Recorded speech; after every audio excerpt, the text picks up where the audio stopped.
चूड़ियाँ चूड़ियाँ रंग बिरंगी सतरंगी कांच की चूड़ियाँ लो।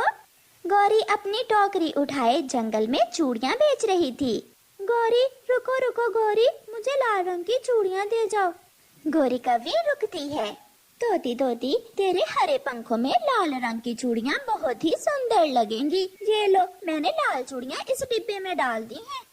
हरियाली तोती गौरी कव्वी से चूड़ियों वाला डिब्बा लेकर घर चली जाती है और गौरी कव्वी आगे बढ़ती है। चूड़ियाँ चूड़ियाँ रंग बिरंगी चूड़ियाँ। घर जाकर जब हरियाली तोती डिब्बा खोलती है तो सारी ही चूड़ियाँ टूटी हुई थीं। उस काली कव्वी ने मेरे साथ धोखा किया है, ये तो सारी ही टूटी हुई चूड़ियाँ हैं।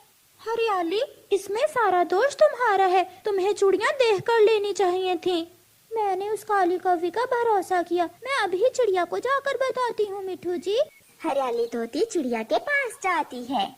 चिड़िया चिड़िया, मैंने उस काली कव्वी से चूड़ियाँ ली, मगर वो मुझे सारी ही टूटी हुई चूड़ियाँ दे गई है। कव्वी अब मानेगी तो नहीं, मगर फिर भी बात करके देखते हैं। गौरी, कहाँ है वो टूटी हुई चूड़ियाँ, कहाँ है? गौरी कभी घाटे का काम नहीं करती। वो टूटी हुई चूड़ियाँ डिब्बे में डालकर मैंने हरियाली तोती को बेच दी। अब आएगी, अब वो हरियाली तोती रोती हुई आएगी। मेरी चूड़ियाँ, मेरी चूड़ियाँ। हरियाली तोती भी चिड़िया को साथ लेकर पहुंच जाती है। अब बताओ बताओ हरियाली गौरी को। तुम बताओ चिड़िया। चिड़िया और तोती, अब ये ना कहना कि मैंने तोती को टूटी हुई चूड़ियाँ दे दी हैं। जब मैंने घर जाकर डिब्बा खोला तो चूड़ियाँ टूटी हुई थीं। गौरी, हरियाली सच बोल रही है। चुप कर जा तू चिड़िया, ज्यादा माना बन तोती की। डिब्बा खोल कर लेती, रास्ते में गिराकर चूड़ियाँ तोड़कर अब आ गई हो यहाँ मेरे पास। चल चल भाग यहाँ से। तुम झूठी हो काली कव्वी, तुम बहुत झूठी हो। ओए ओए तोती, चिड़िया, रोको रोको इसे। अगर इसने दोबारा मेरी गौरी पत्नी जी को काली कहा तो मैं इसे जान से मार दूंगा। नहीं नहीं कव्वे भैया, हम लड़ने थोड़ी आए हैं, हम तो बताने आए हैं गौरी कव्वी बहन को। चिड़िया और तोती चली जाती हैं। आई बड़ी, अगर वो चिड़िया दोबारा चूचू करती तो मैंने एक लगानी थी उसके। गौरी फिर से बाजार जाती है। चाचा जी, कुछ और टूटी हुई चूड़ियाँ हैं तो मुझे दे दो। गौरी, तुम ये टूटी हुई चूड़ियाँ क्या करती हो? मेरी बेटी खेलती है चाचा जी इन टूटी हुई चूड़ियों से। ध्यान से, कहीं चोट ना लग जाए तुम्हारी बेटी के, ये कांच घायल भी कर सकता है। गौरी टूटी हुई चूड़ियाँ लेकर चली जाती है और फिर से जंगल में चूड़ियाँ बेचने लगती है। चूड़ियाँ चूड़ियाँ रंग बिरंगी सतरंगी चूड़ियाँ, सुहागन वाली चूड़ियाँ लो चूड़ियाँ। कव्वी कव्वी, सुनो कव्वी। माही चील गौरी कव्वी को आवाज देती है, मगर गौरी को सुनाई नहीं देती। वो आगे गुजर जाती है। चील पास बैठी लूसी कबूतरी से कहती है, कबूतरी, ये लो पैसे और मुझे उस कव्वी से हरे रंग की चूड़ियाँ तो ला दो। चील दी, मैं अभी ला कर देती हूँ आपको। लूसी कबूतरी अपनी पड़ोसन से पैसे लेकर गौरी के पीछे जाती है। गौरी एक पेड़ पर बैठी हुई थी। कव्वी, ये लो पैसे और अच्छी अच्छी लाल और हरी चूड़ियाँ दे दो। गौरी कव्वी वो पैसे लेती है और वो टूटी हुई चूड़ियों का डिब्बा लूसी कबूतरी को दे देती है। लो कबूतरी, मैंने चूड़ियाँ इस डिब्बे में डाल दी हैं, ध्यान से ले जाना, अब रास्ते में तोड़ न देना। लूसी वो टूटी हुई चूड़ियों वाला डिब्बा ले जाती है। जब माही चील वो डिब्बा खोलती है तो कबूतरी से कहती है, लूसी लूसी कबूतरी, डिब्बे में तो सारी चूड़ियाँ टूटी हुई हैं। धोखा, उस काली कव्वी ने धोखा दिया है, मैं अभी जाकर पूछती हूँ उसे। कबूतरी जाती है। गौरी गौरी, तुमने मुझे टूटी हुई चूड़ियाँ दी हैं, मेरे पैसे मुझे वापस दो। एक थप्पड़ मारकर तेरी चोंच तोड़ दूंगी। चल चल भाग यहाँ से। गौरी कहते हैं मुझे, मैं सामान वापस नहीं करती। पीछे से माही चील भी आ जाती है। काली कव्वी, वो चूड़ियाँ मैंने मंगवाई थी लूसी से और तू मुझे धोखा देती है। चील जी, सॉरी सॉरी, मैं समझी वो चूड़ियाँ इस कबूतरी की हैं, बताया भी तो नहीं इस गंदी आँखों वाली ने मुझे। मगर चील गुस्से में आ जाती है और गौरी कव्वी को मारने लगती है। सॉरी सॉरी, मैं फिर किसी को धोखा नहीं दूंगी। मारो मारो, इसे और मारो चील जी, इस काली ने कल मेरे साथ भी ऐसा ही किया था। फिर चील गोरी कौवी की चूड़ियों वाली टोकरी उठाकर नदी में फेंक दी। हिमालय नाम के एक जंगल में कालू नाम का एक कौवा रहता था। उसे टूनी नाम की चिड़िया से प्यार हो गया और उसने उससे शादी कर ली। कुछ महीनों बाद टूनी चिड़िया ने एक चिड़िया को जन्म दिया। उन्होंने उसका नाम टुनटुनी रखा। लेकिन कुछ समय बाद टूनी बीमार पड़ गई और एक दिन कालू कौवे को अपने पास बुलाया। सुनो जी, लगता है मैं अब और नहीं जी पाऊंगी। मैं तुम्हारे पास अपनी बच्ची छोड़े जा रही हूँ। मेरे बगैर तुम लोगों को बहुत परेशानी होगी, इसलिए मेरी बच्ची के लिए दूसरी शादी कर लेना जो टुनटुनी की अच्छी तरह देखभाल करे। ये कहते हुए वो चल बसी। टूनी चिड़िया की आखिरी इच्छा समझकर कालू ने सुंदरी नाम की कौवी से शादी कर ली। सुंदरी कौवी टुनटुनी चिड़िया की अच्छे से देखभाल कर रही थी। ये देखकर कालू सुकून से था।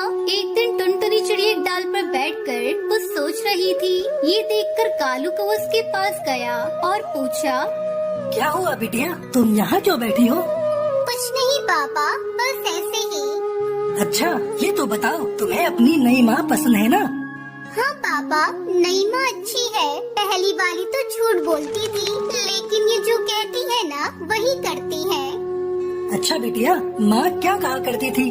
बाबा, पहली वाली माँ न कहती थी अगर मैं बाहर घूमने गई तो मुझे खाना नहीं देंगी, लेकिन फिर वो मुझे सब जगह ढूंढती थी और घर लाकर मुझे खाना खिलाती थी। और ये माँ ने भी मुझसे कहा कि अगर मैं बाहर गई तो मुझे खाना नहीं खिलाएंगी, और खिलाया भी नहीं।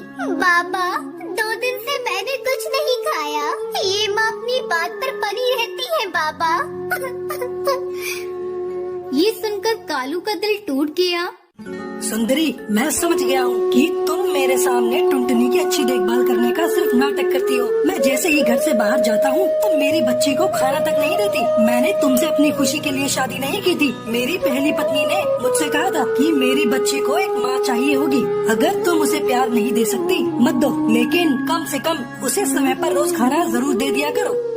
ये कहते हुए वो बहुत दुखी हो गया और वहाँ से बाहर चला गया। फिर सुंदरी कौवी ने टुनटुनी चिड़िया को बुलाया और गुस्से में उसके सामने खाने की थाली फेंक दी।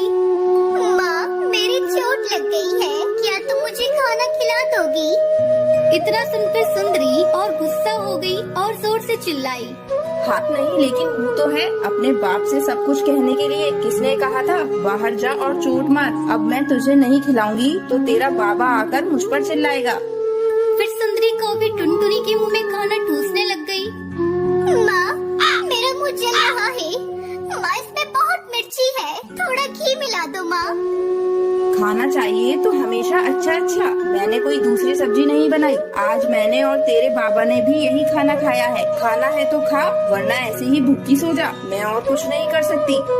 क्योंकि टुनटुनी चिड़िया 2 दिन से भूखी थी, उसने वो मिर्ची वाला खाना खा लिया। 2 दिन बीतने के बाद भी सुंदरी के व्यवहार में कोई बदलाव नहीं आया। जब कालू घर पर होता तो वो नाटक करती कि वो टुनटुनी चिड़िया की अच्छे से देखभाल कर रही है, लेकिन जैसे ही घर से बाहर जाता वो टुनटुनी से घर के सारे काम करवाती। टुनटुनी चिड़िया उसके जुल्म सहन नहीं कर पा रही थी। अपने बाबा को बिना कुछ बताए वो हमेशा उदास ही रहती थी। मैं बाबा को कुछ बता भी नहीं सकती। अगर बताऊंगी तो माँ और बाबा के बीच लड़ाई होगी। ये बात मुझे अच्छी नहीं लगती, लेकिन मैं अपनी नई माँ का जुल्म और बर्दाश्त नहीं कर पाऊंगी, इसलिए मुझे घर छोड़ना होगा। ऐसा सोचकर टुनटुनी चिड़िया अपना घर छोड़ देती है और दूसरे जंगल जाने लगती है। टुनटुनी चिड़िया बहुत थक गई थी। उसे पता नहीं था कि वो कहाँ जाएगी। थोड़ी दूर जाने पर टुनटुनी चिड़िया को एक पेड़ दिखाई देता है और वो उस पेड़ पर बैठ जाती है। टुनटुनी चिड़िया को देखकर बबली नाम की कबूतरी उसके पास आती है और उससे पूछती है, अरे बेटा, तुम ऐसे अकेले क्यों बैठी हो? और तुम तो बहुत छोटी हो। जंगल में कई शिकारी पक्षी रहते हैं, कहीं वो तुम्हें अपना शिकार न बना ले। आंटी, अगर मैं जंगली पक्षियों का शिकार बन जाऊंगी तो मुझे कोई दुख नहीं होगा, क्योंकि मेरी माँ ने मुझे अपना रोज शिकार बनाया है। अरे बेटा, ये तुम कैसी बातें कर रही हो? टुनटुनी चिड़िया बबली कबूतरी को अपनी सारी आपबीती बताती है। टुनटुनी की बात सुनकर बबली कबूतरी को बहुत दुख होता है और वो टुनटुनी चिड़िया से कहती है, देख बेटा, मैं पक्षियों के घर काम करती हूँ और उसी काम से मैं अपने घर का गुजारा करती हूँ। अगर तू चाहे तो मेरे साथ रह सकती है, मैं तुझे कोई काम दिलवा दूंगी। ठीक है आंटी, मैं कोई काम करके अपना गुजारा कर लूंगी। कम से कम मुझे अपनी सौतेली माँ का जुल्म तो नहीं सहना पड़ेगा। इस तरह टुनटुनी चिड़िया बबली कबूतरी के साथ काम करके खुशी खुशी अपना जीवन